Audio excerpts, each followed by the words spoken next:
Hello everyone, welcome back to another video of mine. আজকে বুঝতেই পারছেন একটা ব্যাকের ভিডিও দেখাচ্ছি। এটা ব্যাক ডিট্যানিংয়ের ভিডিও যদি ভালো লাগে আপনারা লাইক, কমেন্ট, শেয়ার এবং সাবস্ক্রাইব করে আমাদের পাশে থাকবেন, বেল বাটন অল করে দেবেন। ক্লায়েন্ট আমাদের কাছে এসেছিলেন আনইভেন প্যাচের জন্য ব্যাকে। আমরা তাকে প্রথমে সাজেস্ট করি অ্যারোম্যাটিক ডিট্যান করানোর জন্য। তো ফার্স্ট যেটা অ্যাপ্লিকেশন করা হচ্ছে এটা কিন্তু তন্দ্রাজ অ্যারোমা থেরাপি থেকেই আমার নিজস্ব একটা প্রোডাক্ট, যেটা দিয়ে ক্লিনও হয় এবং তার সঙ্গে ট্যানটাও রিমুভ করা হয়। এই প্রোডাক্টগুলো সবই কাস্টমাইজ করা, যার যেরকম সমস্যা তাকে সেইভাবে আমরা ট্রিটমেন্ট করি। কিছু কিছু প্রোডাক্টস আছে যেগুলো স্যালনে অ্যাভেলেবেল ট্রিটমেন্টের জন্য। তারপর আফটার ট্রিটমেন্ট আমরা কিন্তু হোম কেয়ার প্রোভাইড করি। হোম কেয়ার প্রোডাক্ট আমরা সাজেস্ট করে দিই এবং বলে দিই কীভাবে ইউজ করতে হবে। একদিনের স্যালন কেয়ার আর বাকি 29 দিনের হোম কেয়ার কিন্তু অত্যন্ত জরুরি।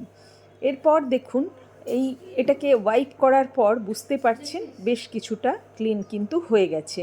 এমন নয় যে একবারেই 100% ক্লিন হয়ে যাবে। ট্যানের ধরন অনুযায়ী কিন্তু 50 থেকে 70% পর্যন্ত এক সিটিংয়ে ক্লিন হয়। যেহেতু এখানে কোনো স্ট্রং কেমিক্যাল ইউজ হয় না, আমাদের যেগুলো অর্গ্যানিক যে কেমিক্যাল, যেগুলো আমাদের এসেন্সিয়াল অয়েল, কেরিয়ার অয়েল এবং প্রোডাক্টসের মধ্যে থাকে, সেগুলো দিয়েই চেষ্টা করা হয়। পরবর্তী ক্ষেত্রে হোম কেয়ারে কিন্তু পুরোটা রিমুভ হয়ে যায়। এরপর যেটা দেওয়া হচ্ছে সেটা হচ্ছে কিন্তু একটা ডিট্যান মাস্ক। ক্লিনিংয়ের পরেই এই পদ্ধতিতে কিন্তু মাস্ক আসে এবং এটাও কিন্তু ব্যাকে যে ট্যানটা রয়েছে সেটাকে রিমুভ করতে হেল্প করে। ভিডিও ভালো লাগলে আপনারা অতি অবশ্য আমাদের page Tandraj makeup designing and beauty salon কাটোয়াতে ফলো করতে পারেন। আমাদের ইনস্টাগ্রাম হ্যান্ডেল টি চক্রবর্তী 1-এও ফলো করতে পারেন। আমাদের প্রোফাইল সাজাবো যতনে কাটোয়া। আর প্রত্যেক ভিডিওর নিচে কিন্তু আমাদের ওয়েবসাইটের লিংক দেওয়া থাকে, ক্লিক করলে আপনারা বিশদে আমাদের জানতে পারবেন।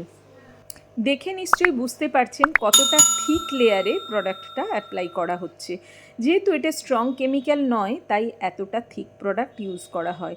এই প্রোডাক্ট 10 মিনিটস ওয়েট করার পর রিমুভ করে একটা মাসাজ জেল দিয়ে কিন্তু মাসাজ করা হচ্ছে, যেটার মধ্যে কেরিয়ার অয়েলও আছে। এটা যেমনই রিল্যাক্সিং তেমনই কিন্তু প্রেশার পয়েন্ট অ্যাকর্ডিং হয়, যাতে এটা কাজ করে ব্লাড সার্কুলেশনে। এবং ব্লাড সার্কুলেশন তখনই ভালো হয় যখন সেখানে অক্সিজেন সাপ্লাই ভালো হয়। তো সেইভাবে কিন্তু এখানে এই জেলটাকেও কাস্টমাইজ করে দেওয়া হয়। এটা সবসময়ই কেরিয়ার অয়েল বেসড হয়। তো আপনারা আফটার রেজাল্ট দেখবেন কেমন হয়। যদি ভালো লেগে থাকে আমাদের সঙ্গে যোগাযোগ করে আপনারা আসতে পারেন এবং আপনাদের স্লট বুকিং করতে পারেন। দেখুন কতটা ক্লিন হয়েছে। কেমন লাগলো জানাতে ভুলবেন না। Thanks for watching.